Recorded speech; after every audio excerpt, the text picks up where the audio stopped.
안녕하십니까, 구독자 여러분. 오늘 들려드릴 이야기는 정말 충격적입니다.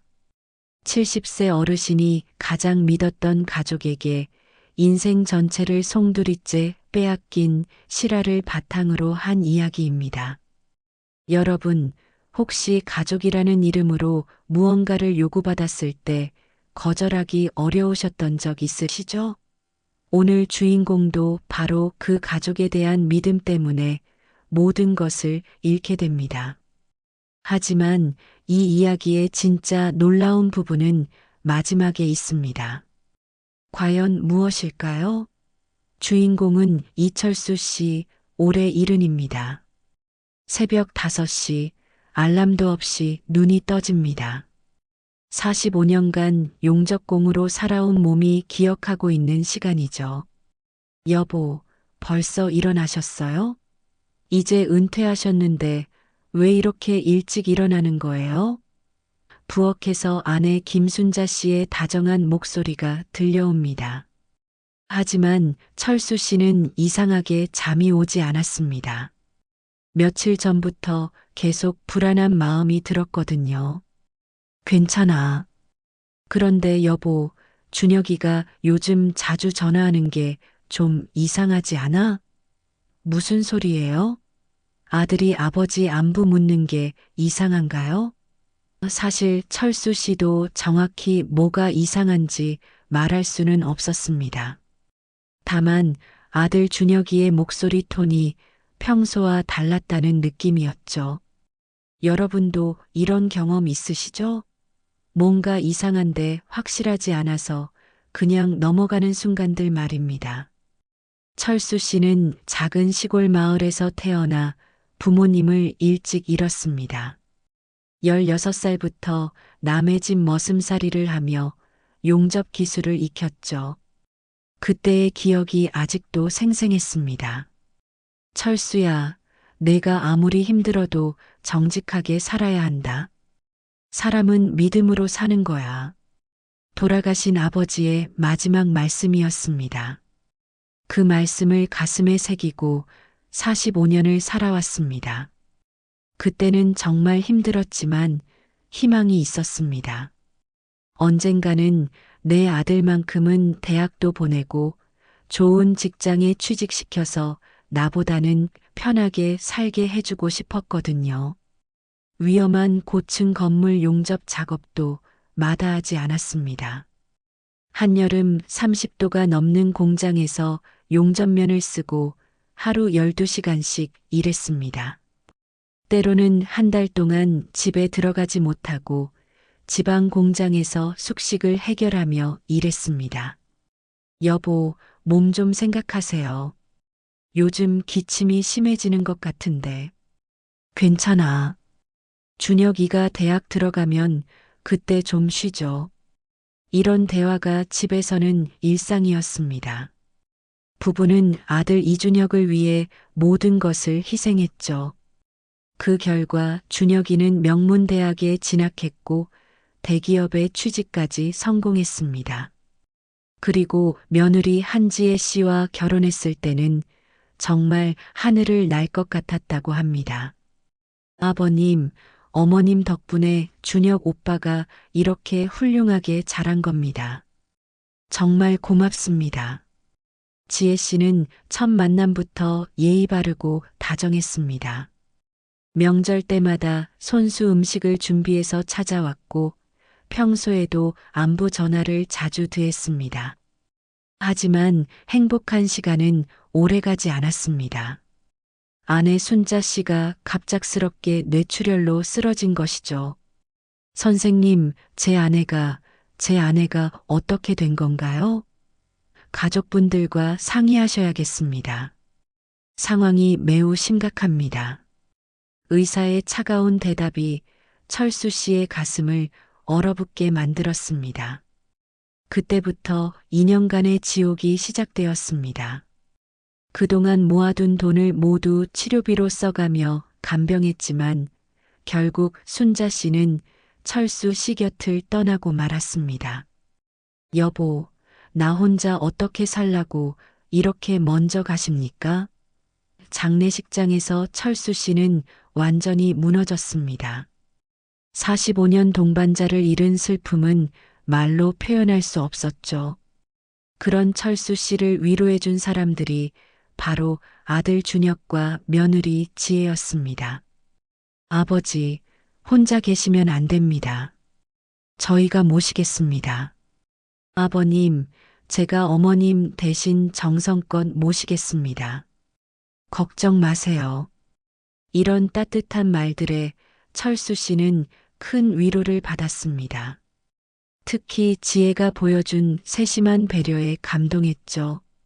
좋아하는 음식을 기억해서 해주고 몸이 아플 때 약국에서 약을 사다 주기도 했습니다. 역시 내가 며느리를 잘 만났구나. 지혜가 있어서 얼마나 다행인지. 마침내 은퇴 시점이 다가왔습니다. 45년간의 용접공 생활을 정리하고 퇴직금 1억 원을 받았을 때 철수 씨는 비로소 마음의 여유를 느꼈습니다. 이제는 좀 쉬어도 되겠구나. 준혁이도 자리 잘 잡았고 손자들 용돈이나 주면서 편하게 살면 되겠다. 그런데 바로 이때였습니다. 아들 부부가 평소와 다른 진지한 표정으로 나타난 것이 어느 일요일 오후 준혁과 지혜가 정장을 단정히 차려입고 저의 앞에 나타났습니다. 지혜는 손에 고급스러운 서류 가방까지 들고 있었습니다. 아버지, 정말 중요한 이야기가 있습니다. 준혁이의 목소리에는 평소와 다른 긴장감이 묻어 있었습니다. 아버님, 요즘 경제 상황이 정말 심각하지 않습니까? 은행 금리는 바닥이고 물가는 계속 오르고 이대로 가시면 나중에 생활비 걱정하실 수도 있어요. 지혜가 서류를 테이블 위에 펼치며 말했습니다.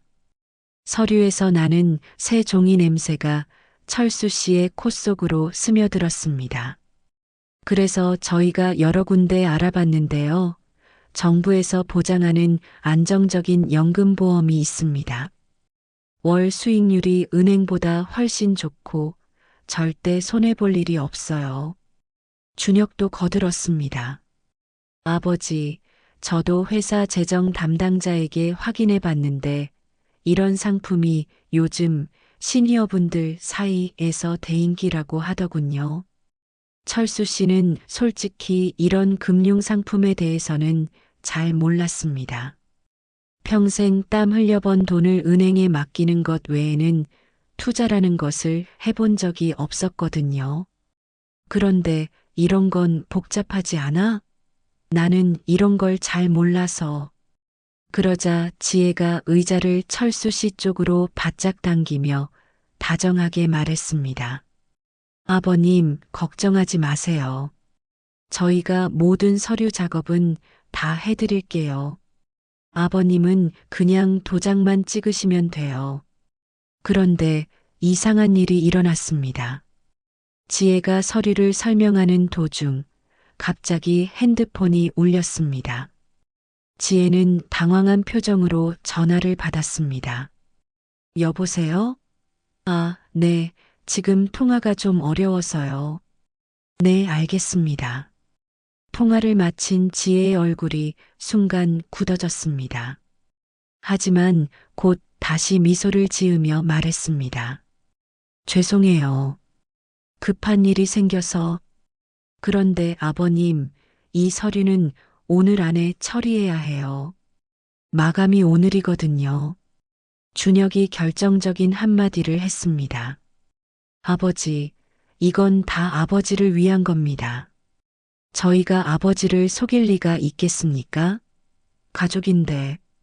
가족이라는 그 한 단어가 철수 씨의 마지막 망설임을 무너뜨렸습니다. 맞습니다. 가족인데 서로를 속일 리가 있겠습니까? 그럼 이거 정말 안전한 거지? 물론입니다, 아버지. 100% 보장된 상품이에요. 결국 저는 그 자리에서 계약서에 서명했습니다. 복잡한 용어들이 가득한 서류였지만 아들과 며느리가 차근차근 설명해 주니 대충은 이해할 수 있었습니다. 도장을 찍는 순간 지혜의 입꼬리에 살짝 미소가 스쳤습니다. 하지만 저는 그것을 며느리의 기쁨으로만 받아들였죠. 이제 마음 놓으세요, 아버님. 앞으로 매달 안정적으로 돈이 들어올 거예요. 그날 밤 저는 오랜만에 편안한 잠을 잤습니다. 하지만 내가 모르는 사이 지혜는 거실에서 누군가와 조용한 통화를 나누고 있었습니다. 응, 성공했어. 생각보다 쉬웠어. 내일 바로 처리하자. 여러분, 과연 철수 씨가 서명한 그 서류는 정말 연금보험 가입서였을까요?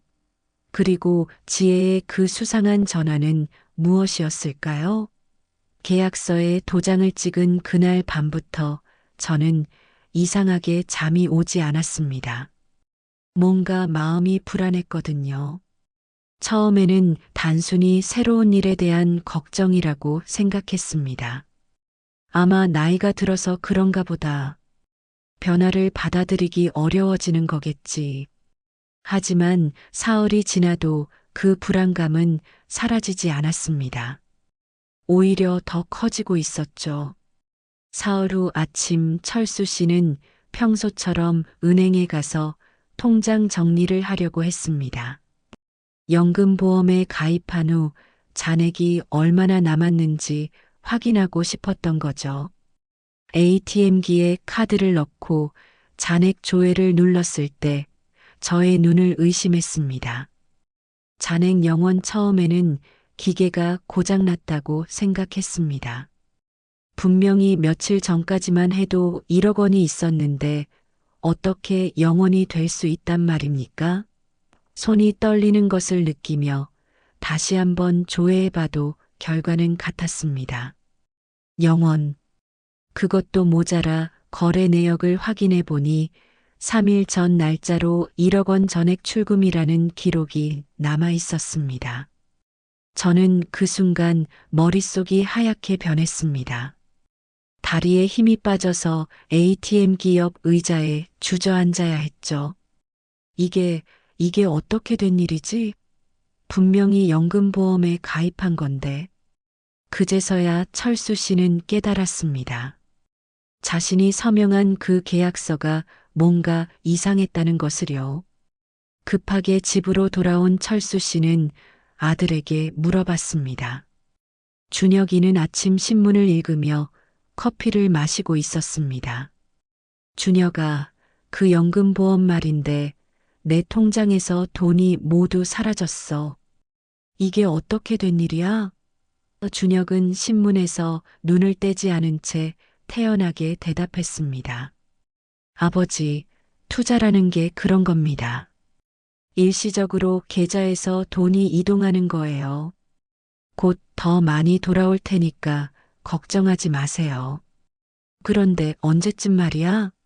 정확한 날짜라도 좀 알려줘. 이때 며느리 지혜가 부엌에서 나와 끼어들었습니다. 아버님, 투자라는 게 원래 그런 겁니다. 하루 이틀의 결과가 나오는 게 아니거든요. 괜히 조바심 내지 마세요. 그런데 이상했습니다. 분명히 며칠 전에는 안정적인 연금보험이라고 했는데 왜 갑자기 투자라는 말이 나오는 걸까요? 그런데 지혜야, 그날 내가 받은 전화는 뭐였어? 지혜의 얼굴이 순간 굳어졌습니다. 전화요? 아, 그냥 회사 일이었어요. 별거 아니었습니다. 하지만 철수 씨는 그날 지혜의 당황한 표정을 기억하고 있었습니다. 일주일이 지나고 2주일이 지나도 아무런 소식이 없었습니다. 철수 씨가 다시 물어보면 항상 똑같은 대답만 돌아왔죠. 아버지, 조금만 더 기다려 보세요. 아버님, 좋은 소식 곧 있을 겁니다. 하지만 구체적인 설명은 없었습니다. 서류 한 장도 보여주지 않았고 연금보험회사 이름조차 알려주지 않았습니다. 그러던 어느 날 밤 철수 씨에게 결정적인 단서가 나타났습니다. 새벽 2시경 목이 말라서 물을 마시러 부엌으로 향하던 길이었습니다. 그런데 거실에서 누군가의 속삭이는 목소리가 들려왔습니다. 며느리 지혜의 목소리였죠. 철수 씨는 발걸음을 멈추고 벽 뒤에 숨어서 귀를 기울였습니다. 응, 다 내 명이야. 상가도 예금도 모든 게 내 이름으로 되어 있어.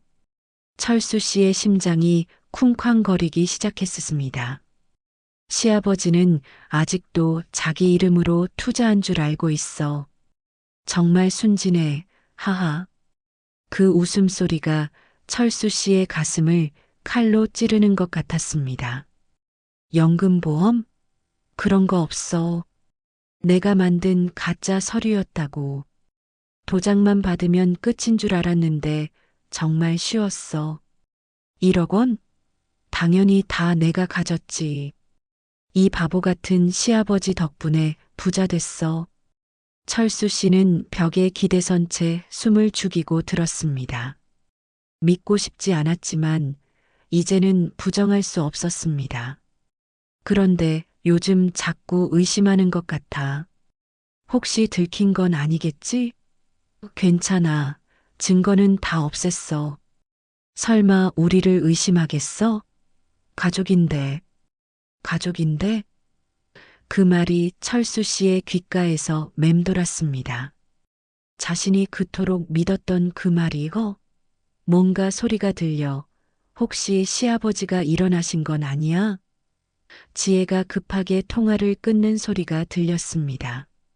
철수 씨는 황급히 부엌으로 향했습니다. 손이 떨려서 컵을 제대로 잡을 수도 없었죠. 어머 아버님, 밤에 돌아다니시면 위험해요. 갑자기 나타난 지혜가 다정한 목소리로 말했습니다. 마치 방금 전 그 끔찍한 대화가 없었던 것처럼 말이죠. 아, 목이 말라서. 다음부터는 저희 불러주세요. 물 갖다 드리겠습니다. 지혜의 음성은 여전히 다정했습니다. 그 이중적인 모습이 철수 씨를 더욱 소름 끼치게 만들었습니다. 그날 밤 철수 씨는 한잠도 자지 못했습니다. 천장을 바라보며 계속 생각했죠. 내가 뭘 잘못했을까? 가족을 너무 믿은 게 잘못이었을까? 돌아가신 아내 순자 씨의 얼굴이 자꾸 떠올랐습니다. 여보, 내가 너무 바보였나 봅니다. 사람을 너무 쉽게 믿었어요. 하지만 철수 씨는 아직 확실한 증거가 필요했습니다. 혹시 자신이 잘못 들었을 수도 있다는 마지막 희망을 품고 있었거든요. 다음 날 오후 철수 씨는 용기를 내어 직접 조사해 보기로 했습니다. 아들 부부가 출근한 사이 조심스럽게 확인해 보기 시작했습니다. 우선 그날 서명했던 서류들을 찾아보려 했지만 어디에도 없었습니다. 지혜가 모두 가져간 것 같았어요. 그러던 중 지혜의 핸드백에서 우연히 메모 한 장을 발견했습니다. 이철수 1억, 한지의 명의 이전 완료 상가 매입 8천만 원, 한지의 단독 명의. 나머지 2천만 원 개인 계좌 보관. 철수 씨는 그 메모를 보는 순간 완전히 무너져 내렸습니다. 이제는 의심의 여지가 없었습니다. 여러분 상상해 보세요. 평생을 바쳐 모은 돈이 하루아침에 사라진다면 어떤 기분일까요? 하지만 더 큰 충격은 따로 있었습니다. 철수 씨는 그 상가가 어디인지 확인해 보기로 했습니다. 동네 부동산 중개소를 찾아간 철수 씨는 조심스럽게 물어봤습니다. 사장님, 최근에 한지혜 씨 명의로 거래된 상가가 있습니까? 아, 있습니다. 아주 좋은 자리에 현금으로 깔끔하게 거래하셨더군요. 혹시 이철수라는 이름은 전혀 없습니까? 이철수 씨요? 아닙니다. 처음부터 끝까지 한지혜 씨 혼자서 모든 걸 처리하셨어요. 그 순간 철수 씨는 완전한 절망에 빠졌습니다. 자신의 이름은 정말로 어디에도 없었던 것입니다. 중개업자가 덧붙였습니다. 그런데 신기한 건 그분이 시아버지 몰래 해야 한다고 하시더라고요. 깜짝 선물이라면서. 깜짝 선물? 정말로 깜짝 선물이었습니다. 하지만 선물을 받은 건 철수 씨가 아니라 지혜였죠. 그날 저녁 철수 씨는 식탁에서 두 사람을 바라봤습니다. 평소와 다름없이 웃으며 대화하는 그들이 이제는 완전히 다른 사람들로 보였습니다. 아버님, 오늘 기분이 안 좋아 보이세요. 무슨 일 있으세요? 지혜가 걱정스러운 표정으로 물었습니다. 하지만 철수 씨는 이제 그 걱정이 가짜라는 것을 알고 있었어요. 아니, 별일 없어. 철수 씨는 더 이상 아무 말도 할 수 없었습니다. 가족이라고 믿었던 사람들이 자신을 철저히 이용했다는 사실이 너무나 충격적이었거든요. 그날 밤 철수 씨는 작은 녹음기를 준비했습니다. 혹시 모르니 증거를 남겨두려고 했던 거죠. 다음 날 새벽 또다시 지혜의 전화 통화를 듣게 되었습니다. 응, 이제 거의 끝났어. 시아버지가 의심하는 것 같긴 한데 증거가 없으니까 어쩔 수 없지. 다음 단계로 넘어가자. 이제 이 집에서도 내보내야 해. 계속 여기 있으면 귀찮아질 것 같아. 철수 씨는 녹음기로 이 모든 대화를 녹음했습니다. 이제는 확실한 증거가 있었죠. 하지만 그가 모르는 사이 더 큰 음모가 진행되고 있었습니다. 과연 지혜가 말한 다음 단계는 무엇이었을까요? 여러분이라면 이런 상황에서 어떻게 하셨을까요? 가족을 법정에 세우시겠습니까? 아니면 조용히 넘어가시겠습니까? 진실을 알게 된 그날 밤 이후 철수 씨의 몸과 마음은 급격히 무너지기 시작했습니다. 평생을 바쳐 모은 돈을 잃은 충격도 컸지만 그보다 더 큰 상처는 가족에 대한 믿음이 산산조각 난 것이었습니다. 45년을 땀 흘려 모은 돈이 철수 씨는 밤마다 이마를 중얼거렸습니다. 잠들려고 눈을 감으면 자꾸 과거가 떠올랐죠. 한여름 30도가 넘는 공장에서 용접면을 쓰고 작업하던 모습, 겨울에 차가운 바람을 맞으며 고층 건물에서 용접하던 기억들. 그때 내가 흘린 땀이 얼마나 많았는데 그 고생이 전부 헛된 일이었네. 하지만 더 큰 고통은 따로 있었습니다. 매일 아침 식탁에서 마주해야 하는 아들과 며느리의 얼굴이었습니다. 아버님, 많이 드세요.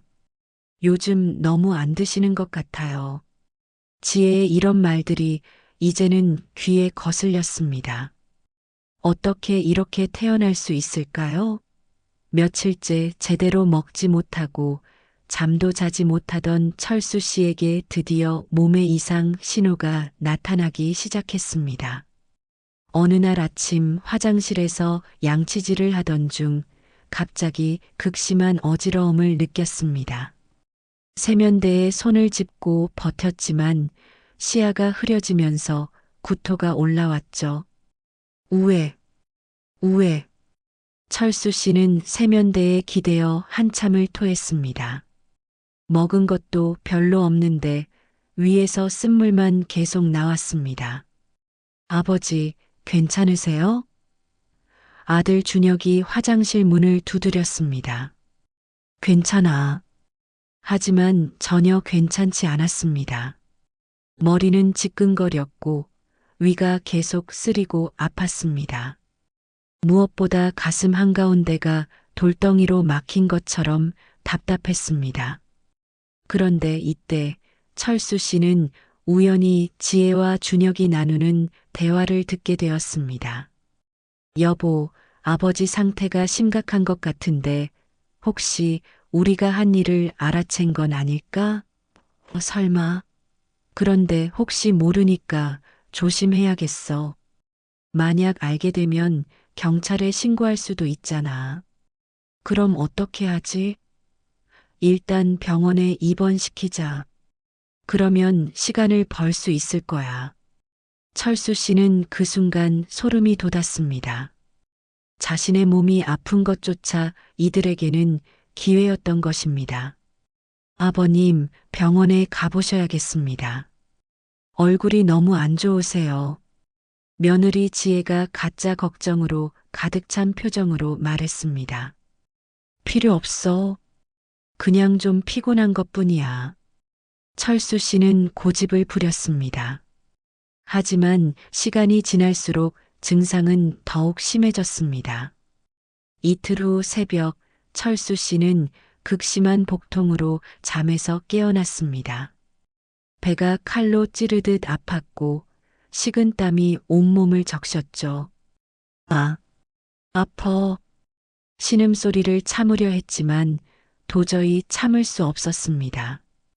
결국 아들과 며느리가 잠에서 깨어 달려왔습니다. 아버지, 무슨 일이세요? 119 불러요, 빨리. 그렇게 철수 씨는 응급실로 실려갔습니다.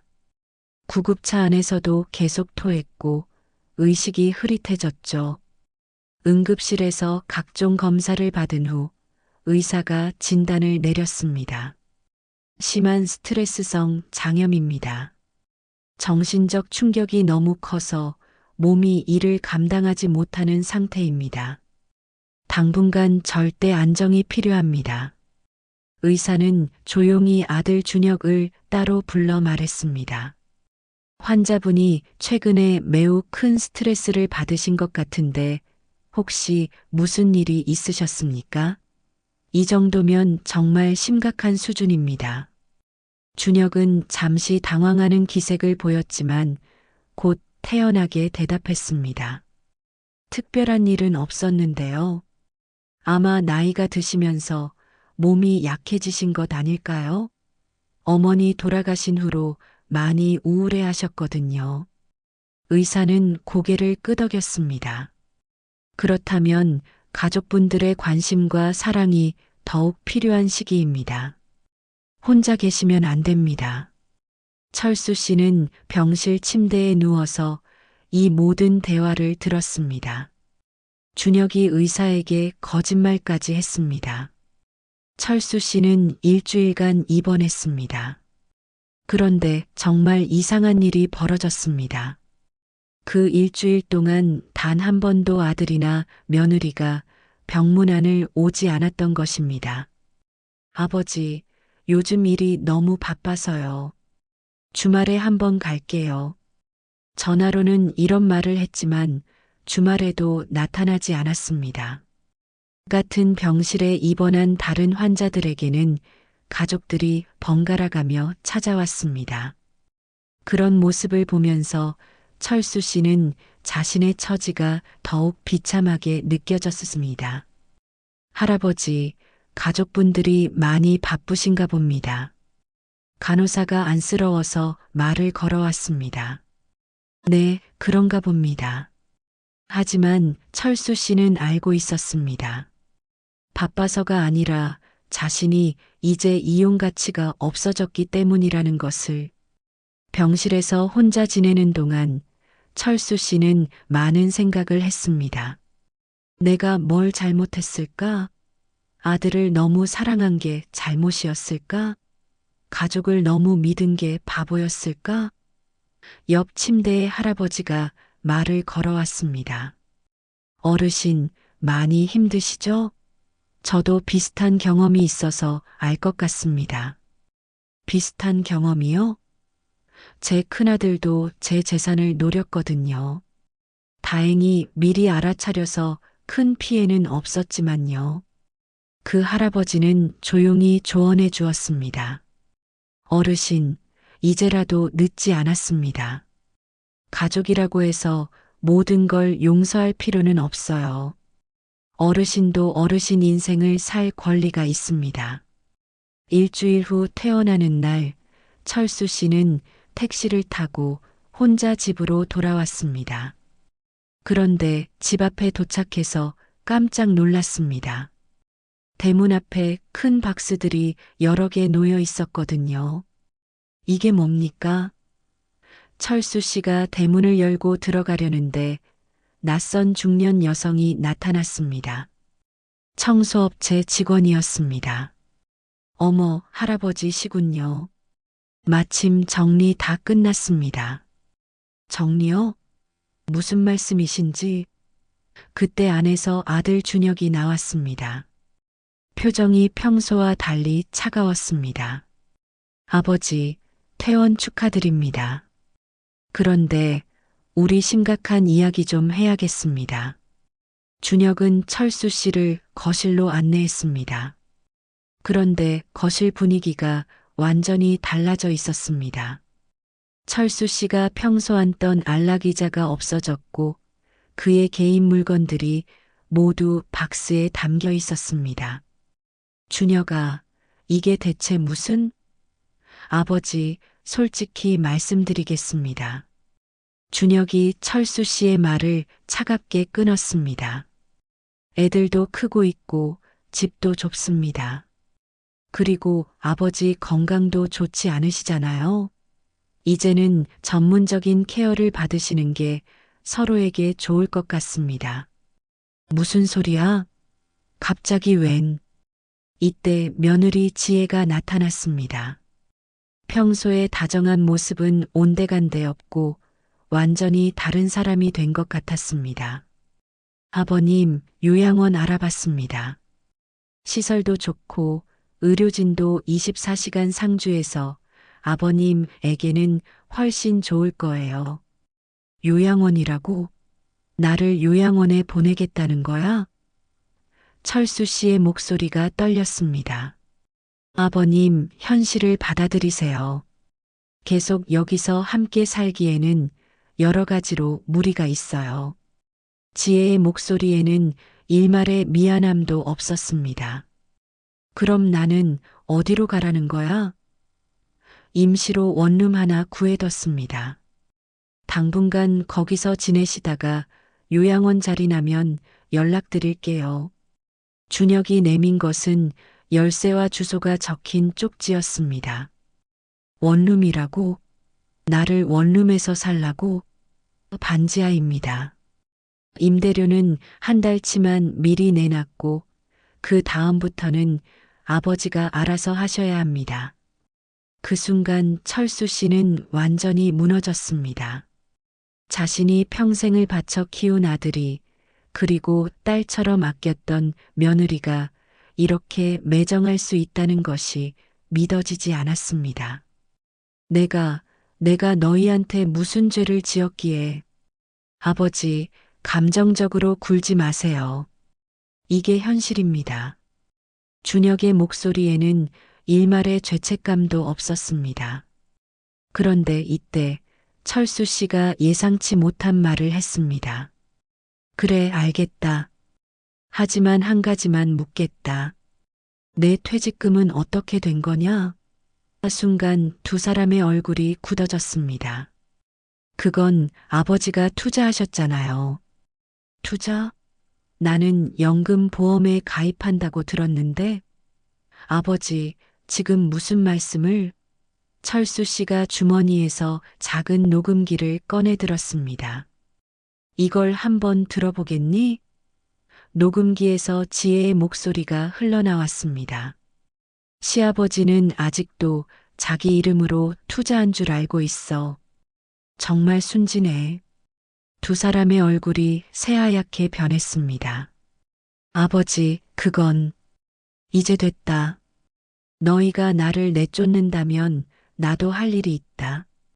철수 씨는 가방을 들고 일어났습니다. 하지만 기억해라. 이 세상은 생각보다 좁다. 언젠가는 반드시 다시 만나게 될 것이다.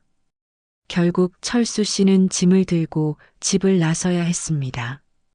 75년간 흘린 땀으로 마련한 그 집에서 버스를 2번 갈아타고 도착한 곳은 허름한 반지하 원룸이었습니다.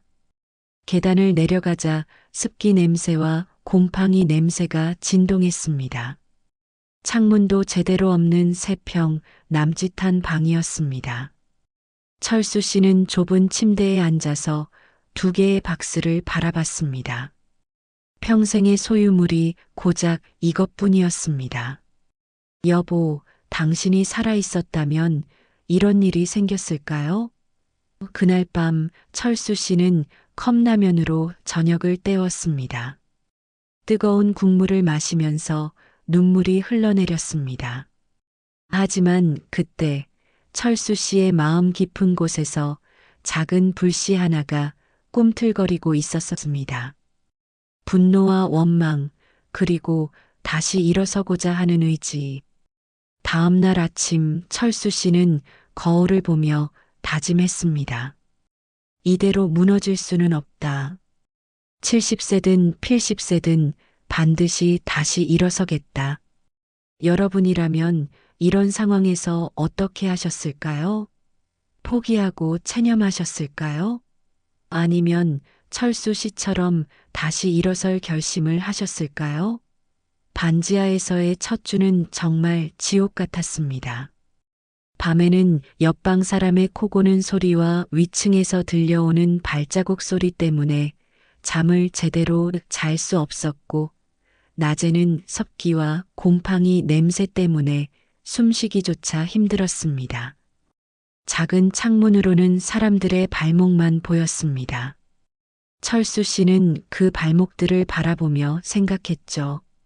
저 사람들은 다 어디로 가는 걸까? 나처럼 절망하지는 않을까? 하지만 철수 씨에게는 선택의 여지가 없었습니다. 당장 다음 달 방세 40만 원을 낼 돈이 없었거든요. 통장 잔고는 고작 30만 원 뿐이었습니다. 그 다음부터는 아버지가 알아서 하셔야 합니다. 준혁의 차가운 목소리가 계속 머릿속을 맴돌았습니다. 좋아, 알아서 하라고. 정말로 알아서 앞으로 살 방법을 찾을 거야. 철수 씨는 3일 만에 일자리를 찾아 나섰습니다. 하지만 70세의 나이에 고용해주는 곳을 찾기는 쉽지 않았습니다. 죄송합니다. 저희는 65세까지만 채용합니다. 나이가 좀 많아서 안전상 문제가 있어서요. 용접 경력이 있으시다고요? 그런데 나이가 걸리네요. 하루 종일 이력서를 들고 다녔지만 번번이 거절당했습니다. 발이 아파서 공원 벤치에 앉아 쉬고 있는데 옆에서 비슷한 나이의 할아버지가 말을 걸어왔습니다. 어르신도 일자리 찾으시나 봅니다. 요즘 참 어렵지요. 네, 그런데 70세 넘으면 정말 어디서도 안 받아주네요. 저도 마찬가지입니다. 그런데 혹시 새벽 청소 일은 어떠세요? 나이 제한이 없고 일당으로 바로바로 받을 수 있어요. 그 할아버지는 친절하게 청소 용역 회사를 소개해 주었습니다. 거기 사장님이 좋은 분이에요. 성실하게만 하면 나이는 상관없다고 하시거든요. 다음 날 바로 찾아간 철수 씨는 운 좋게 일자리를 구할 수 있었습니다. 새벽 4시부터 오후 1시까지 일당 6만 원입니다. 주 6일 근무하시면 주급으로 36만 원 드려요. 조건은 힘들었지만 철수 씨에게는 희망이었습니다. 그렇게 철수 씨의 새로운 생활이 시작되었습니다. 새벽 3시 30분에 일어나서 간단히 세수하고 지하철을 타고 청소 현장으로 향했습니다. 주로 대형 빌딩의 유리창 청소와 바닥 걸레질이 주 업무였습니다. 처음에는 정말 힘들었습니다. 45년간 용접 일만 해왔던 몸에 청소 일은 완전히 다른 근육을 사용하는 일이었거든요. 괜찮으세요? 무리하지 마세요. 같이 일하는 동료들이 걱정해 주었습니다. 철수 씨보다 나이가 적은 50대, 60대 분들이었는데 오히려 그들이 철수 씨를 챙겨주었습니다. 괜찮습니다. 이 정도는 아무것도 아닙니다. 철수 씨는 이를 악물고 버텼습니다. 용접 일에 비하면 이 정도는 정말 아무것도 아니었거든요. 무엇보다 일을 하고 있으면 잡생각이 사라졌습니다. 첫 주급을 받던 날, 철수 씨는 오랜만에 미소를 지었습니다. 36만 원 적은 돈이었지만 자신의 손으로 번 돈이었습니다. 아들이나 며느리의 도움 없이 오직 자신의 힘으로 번 돈 말입니다. 내가 다시 살아나는구나. 하지만 청소일로는 당장 살아가기에도 빠듯했습니다. 방세 40만 원을 내고 나면 생활비가 거의 남지 않았거든요. 그러던 어느 날 함께 일하는 박 형님이 조심스럽게 말을 꺼냈습니다. 철수 형님, 혹시 부업에 관심 있으세요? 부업이요? 제가 아는 분이 폐가 정리하는 일을 하거든요. 주말에 하루만 나가도 15만 원 정도 받을 수 있어요. 철수 씨의 눈이 번쩍 떴습니다. 어떤 일인가요? 빈집 정리하고 간단한 수리 작업하는 거예요. 형님이 용접 기술이 있으시니까 딱 맞을 것 같은데요. 다음 주말 철수 씨는 폐가 정리 일을 시작했습니다. 오랜만에 용접기를 잡으니 손의 감각이 되살아났습니다. 역시 형님이시네요. 이런 작업은 경험이 있어야 해요. 현장 책임자가 감탄했습니다. 그런데 이 일을 하면서 철수 씨는 우연히 중요한 정보를 얻게 되었습니다. 형님, 이런 폐가들 중에 경매로 나오는 것들이 많아요. 요즘 재개발 때문에 가격이 많이 오르고 있거든요. 경매요? 네, 특히 구청 근처나 학교 근처 건물들은 나중에 값이 몇 배로 뛸 수도 있어요. 철수 씨는 그 말에 깊은 관심을 보였습니다. 45년간 건설 현장에서 일한 경험이 있어서 건물의 가치를 어느 정도 알 수 있었거든요. 그날 저녁 철수 씨는 동네 도서관에 가서 부동산 경매에 관한 책을 빌렸습니다. 경매 물건 중에는 정말 저렴한 것들이 많다. 특히 폐가나 노후 건물의 경우 시세의 30%에서 40% 낙찰받을 수 있다. 책을 읽으면서 철수 씨의 머릿속에 한 가지 아이디어가 떠올랐습니다. 내가 평생 건설 현장에서 일했잖아. 건물 보수나 리모델링은 누구보다 잘 알고 있어. 다음 날부터 철수 씨는 경매 정보를 열심히 공부하기 시작했습니다. 그날 저녁 철수 씨는 동네 도서관에 가서 부동산 경매에 관한 책을 빌렸습니다.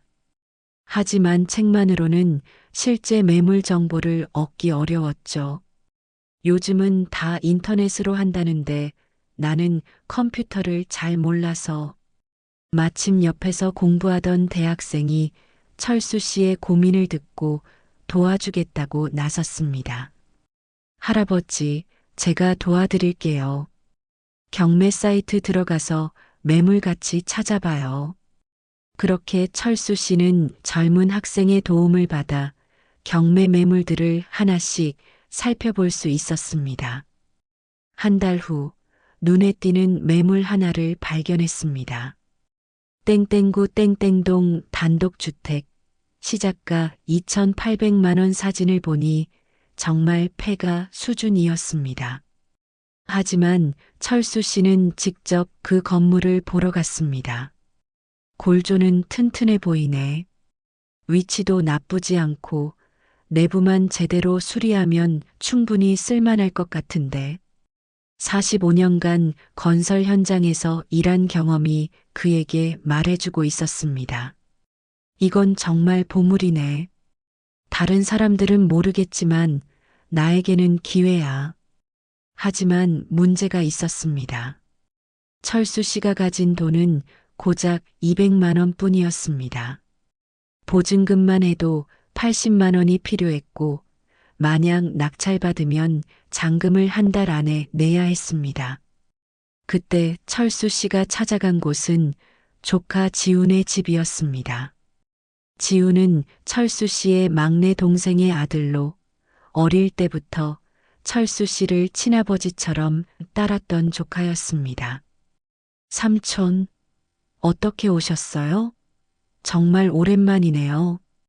지훈은 철수 씨를 반갑게 맞아주었습니다. 철수 씨는 솔직하게 자신의 상황을 설명했습니다.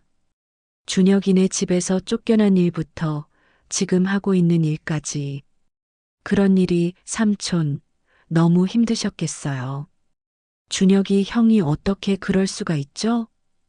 지훈은 진심으로 안타까워했습니다. 지훈아, 미안하지만 돈을 좀 빌려줄 수 있을까? 2,600만 원만 나중에 꼭 갚아줄게. 삼촌, 그런 말씀 마세요. 당연히 도와드려야죠. 제가 지금까지 있을 수 있었던 것도 삼촌 덕분이지 않습니까?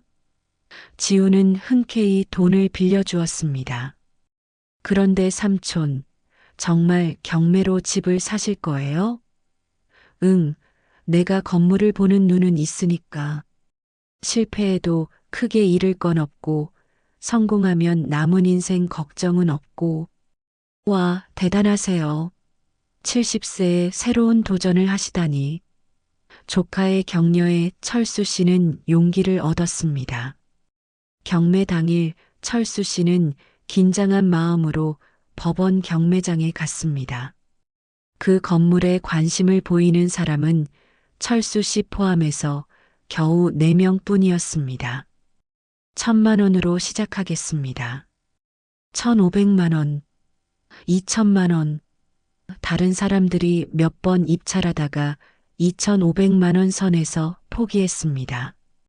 아마 수리비가 너무 많이 들 거라고 생각했나 봅니다. 2,800만 원. 철수 씨가 마지막에 손을 들었습니다. 축하드립니다. 낙찰되셨습니다. 그 순간 철수 씨는 믿을 수 없었습니다. 자신이 정말로 건물 한 채의 주인이 되었다는 것이. 한 달 후 잔금 2천만 원을 납부하고 철수 씨는 그 폐건물의 정식 소유자가 되었습니다. 이제부터 시작이다. 철수 씨는 매일 청소 일을 마친 후 그 건물로 가서 수리 작업을 시작했습니다. 우선 기본적인 안전 점검부터 했습니다. 다행히 구조적으로는 큰 문제가 없었습니다. 하지만 내부는 정말 엉망이었습니다. 벽지는 곰팡이로 검게 변해 있었고 바닥은 썩어서 발이 빠질 정도였습니다. 하나씩 천천히 해보자. 철수 씨는 용접 기술을 활용해서 녹슨 철근을 교체하고 새로운 배관을 설치했습니다. 전기 배선도 직접 했습니다. 45년간 현장에서 익힌 기술들이 모두 활용되었습니다. 자재비를 아끼기 위해 중고 자재를 구입하거나 폐기 예정인 자재들을 얻어와서 사용했습니다. 할아버지, 혼자서 이 큰 집을 다 고치신다고요? 동네 사람들이 신기해했습니다. 젊었을 때 이런 일 많이 해봤습니다. 어렵지 않아요. 그렇게 2년여의 시간이 흘렀습니다. 철수 씨는 청소 일을 마친 후와 주말마다 꾸준히 건물을 고쳐나갔습니다. 처음에는 혼자 시작했지만 함께 일하던 동료들이 하나둘씩 도와주기 시작했습니다. 형님, 주말에 우리도 와서 도와드릴게요.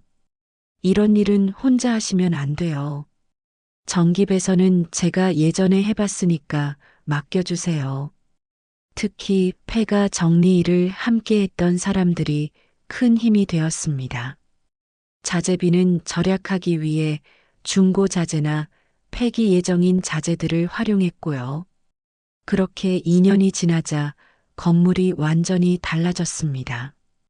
1층은 작은 상가로 2층은 원룸 2개로 나누어 깔끔하게 리모델링 되었습니다. 첫 번째 세입자가 들어온 날 철수 씨는 감격했습니다. 사장님, 정말 깔끔하게 해놓으셨네요. 새 건물 같아요. 젊은 부부가 1층에서 작은 카페를 열었습니다. 2층에는 대학생들이 들어왔고요. 할아버지, 진짜 대단하세요. 어떻게 이렇게 잘 해놓으셨어요? 세입자들이 철수 씨를 진심으로 존경했습니다. 첫 번째 월세 200만 원이 통장에 들어온 날, 철수 씨는 오랜만에 술 한 잔을 마셨습니다. 내가 정말로 해냈구나. 하지만 아직 조카 지훈에게 빌린 돈이 남아 있었습니다. 철수 씨는 매달 조금씩이라도 갚아나가기로 했습니다. 지훈아, 매달 50만 원씩 꼬박꼬박 갚아나갈게. 4년 반 정도면 다 갚을 수 있을 거야. 삼촌, 급하지 않아요. 삼촌이 편하게 사시는 게 더 중요해요. 월세 200만 원 들어오는 거에서 지훈에게 갚을 돈 500만 원, 건물 관리비와 세금 등으로 40만 원, 그리고 철수 씨 개인 생활비 90만 원을 제하고 나니 매달 20만 원 정도의 여유가 생겼습니다. 반지하에서 벗어나 깔끔한 원룸으로 이사할 수 있었고, 처음으로 여유 있는 생활을 할 수 있게 되었습니다. 삼촌, 정말 대단하십니다. 어떻게 이런 일을 해낼 수 있어요? 지훈이 완성된 건물을 보고 감탄했습니다. 지훈아, 내가 도와줘서 가능한 일이었다. 정말 고마웠다. 그런데 이때 뜻밖의 소식이 들려왔습니다. 할아버지, 대박 소식 들으셨어요? 1층 카페 사장이 뛰어와서 말했습니다. 이 동네가 재개발 확정됐어요. 신문에 났어요. 철수 씨는 믿을 수 없었습니다. 2,800만 원에 산 건물이 있는 동네가 재개발된다니? 지금 이 건물 시세가 최소 3억은 넘을 거예요. 할아버지가 정말 대박 나신 거예요. 하지만 그때 더욱 놀라운 일이 벌어졌습니다. 오랫동안 연락이 끊어졌던 아들 준혁과 며느리 지혜가 갑자기 찾아온 것이었습니다. 아버지, 정말 오랜만입니다. 아버님, 정말 죄송했습니다. 하지만 철수 씨는 이미 그들의 진짜 속마음을 알고 있었습니다. 재개발 소식을 듣고 찾아온 것이라는 걸 말입니다. 그래, 이제부터가 진짜 시작이다. 철수 씨의 눈에는 차가운 결의가 담겨 있었습니다. 여러분이라면 이런 상황에서 어떻게 하셨을까요? 자신을 버린 가족들이 다시 찾아왔을 때 말입니다.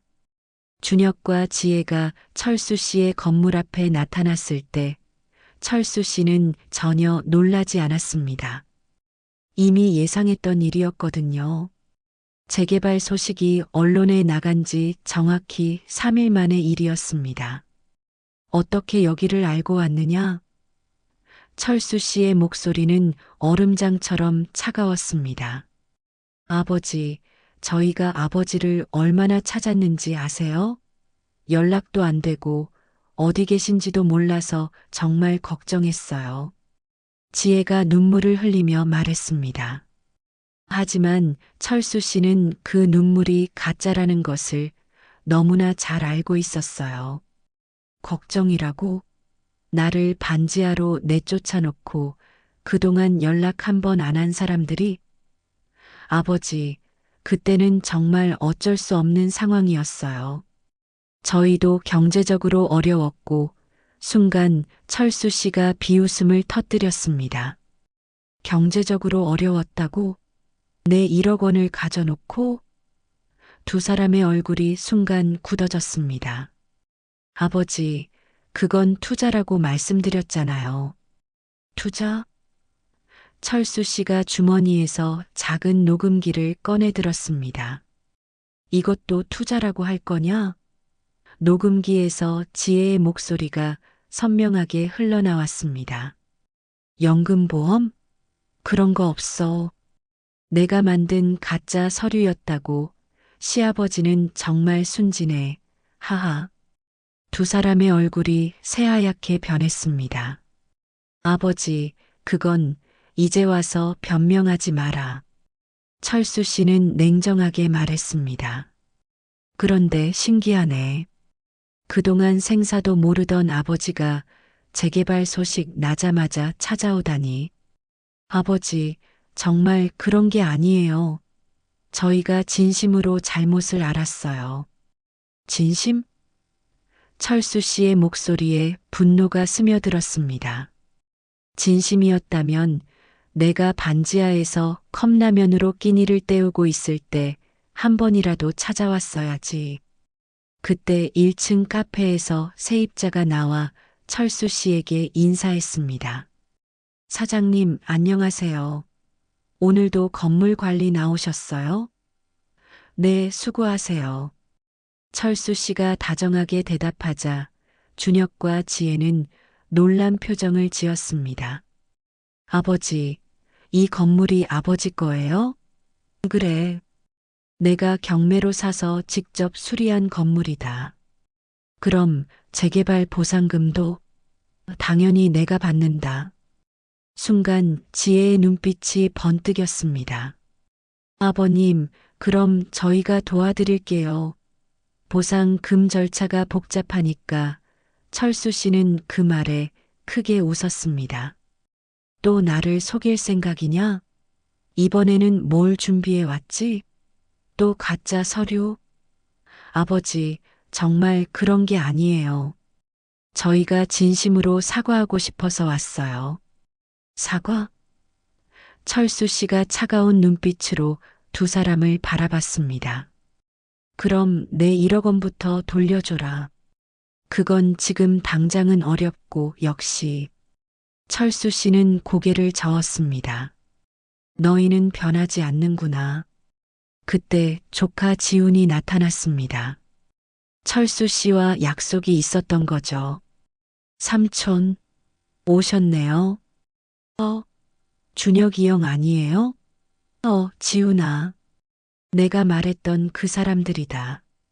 지훈의 표정이 차가워졌습니다. 아, 삼촌을 내쫓은? 지훈이 너야? 준혁이 놀란 표정으로 물었습니다.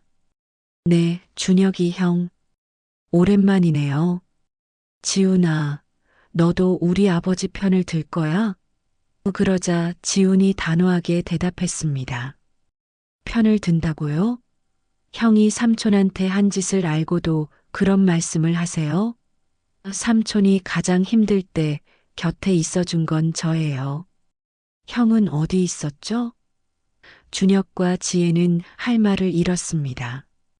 철수 씨가 조용히 말했습니다. 준혁아, 지혜야. 너희에게 마지막으로 제안 하나 하겠다. 두 사람의 눈빛이 번듯했습니다. 내 1억 원을 다 돌려줘라. 그러면 이 일은 여기서 끝내겠다. 아버지, 그건 정말 어려워요. 이미 상가 매입에 다 썼어요. 그럼 그 상가를 팔아서라도 돌려줘라. 하지만 지금 팔면 손해를 봐요. 철수 씨는 실망한 표정으로 고개를 저었습니다. 역시 끝까지 자신들 이익만 생각하는구나. 그때 지혜가 갑자기 무릎을 꿇었습니다. 아버님, 제발요. 저희도 살아야 해요. 재개발 보상금 좀 나눠주세요. 가족 아니에요? 철수 씨는 그런 지혜를 내려다보며 조용히 말했습니다. 가족이라고? 그날 밤 내가 전화로 한 말을 기억하니? 바보 같은 시아버지 덕분에 부자 됐어라고 했지? 지혜의 얼굴이 새하얗게 변했습니다. 그때 너는 나를 가족이라고 생각했느냐? 아버님, 그건 제가 잘못 말한 거예요. 아니다. 그게 내 진심이었어. 그리고 나도 이제 내 진심을 말하겠다. 철수 씨는 두 사람을 번갈아 보며 천천히 말했습니다. 너희는 더 이상 내 가족이 아니다. 오늘부터 우리는 남남이다. 아버지, 제발 마지막으로 한 번만 더 기회를 주세요. 하지만 철수 씨의 마음은 이미 굳어져 있었습니다.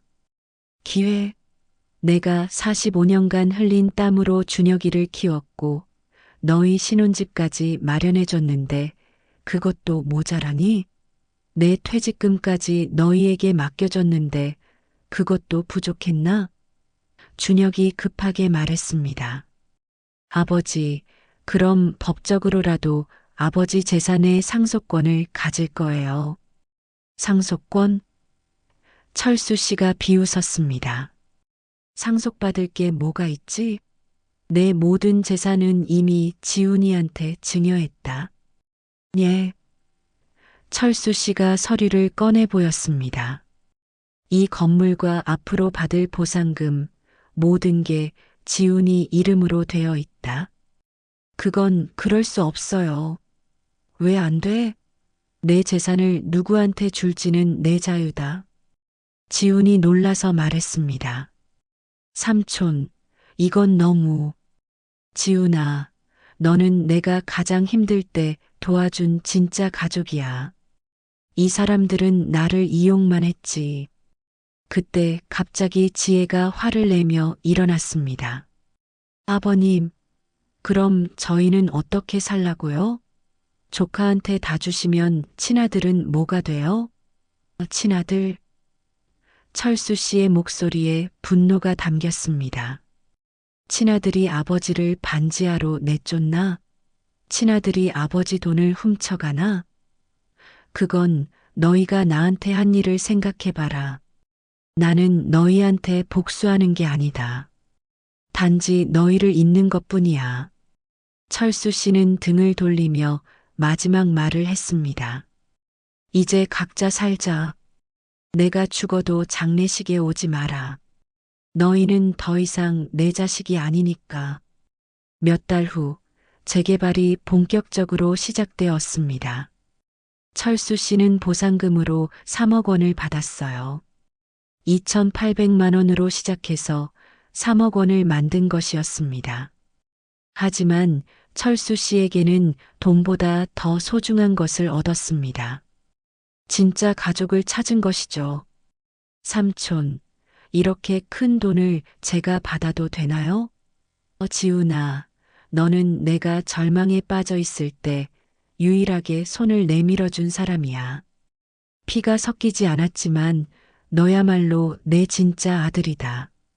지우는 그 돈으로 더 큰 건물을 사서 어려운 사람들에게 저렴하게 임대해주는 일을 시작했습니다. 철수 씨의 뜻을 이어받은 거죠. 1년 후 철수 씨는 우연히 길에서 아들 준혁을 만났습니다. 준혁은 많이 초라해져 있었어요. 아버지, 저희가 정말 잘못했어요. 다시 한 번만 봐줄 수 없어요? 준혁아. 철수 씨는 더 이상 분노하지 않았습니다. 나는 이미 새로운 가족을 찾았어. 진심으로 나를 아끼는 사람들 말이야. 아버지, 너도 이제 성인이니까 내 길을 가거라. 그리고 기억해라. 사람은 어떻게 살아야 하는지 말이야. 그것이 철수 씨와 준혁의 마지막 대화였습니다. 어느 날 저녁 철수 씨는 돌아가신 아내 순자의 사진을 바라보며 조용히 말했습니다. 여보, 나 이제 괜찮아요. 정말 괜찮은 사람들을 만났어요. 그리고 깨달았어요. 진짜 가족은 피가 섞인 사람들만이 아니라는 걸. 지훈이가 있고 건물 세입자들이 있고 이 사람들이 나의 진짜 가족이에요. 지금도 철수 씨는 건강하게 지내고 계십니다. 매일 아침 세입자들이 인사를 드리러 오고 함께 차를 마시며 대화를 나눕니다. 모두가 철수 씨를 친아버지처럼 모시죠. 할아버지는 저희에게 정말 은인이세요. 할아버지 덕분에 저희가 이렇게 잘 살고 있어요. 철수 씨는 더 이상 외롭지 않습니다. 때로는 준혁이 생각나기도 하지만 후회하지는 않습니다. 인생은 언제든 다시 시작할 수 있다는 걸 배웠습니다. 70세에도 80세에도 말이에요. 다만 그새 시작은 반드시 진실한 관계 위에서 이루어져야 한다는 것도 깨달았고요. 여러분은 철수 씨의 선택이 옳았다고 생각하시나요? 혈연보다 진심이 더 중요할까요? 댓글로 여러분의 생각을 들려주세요.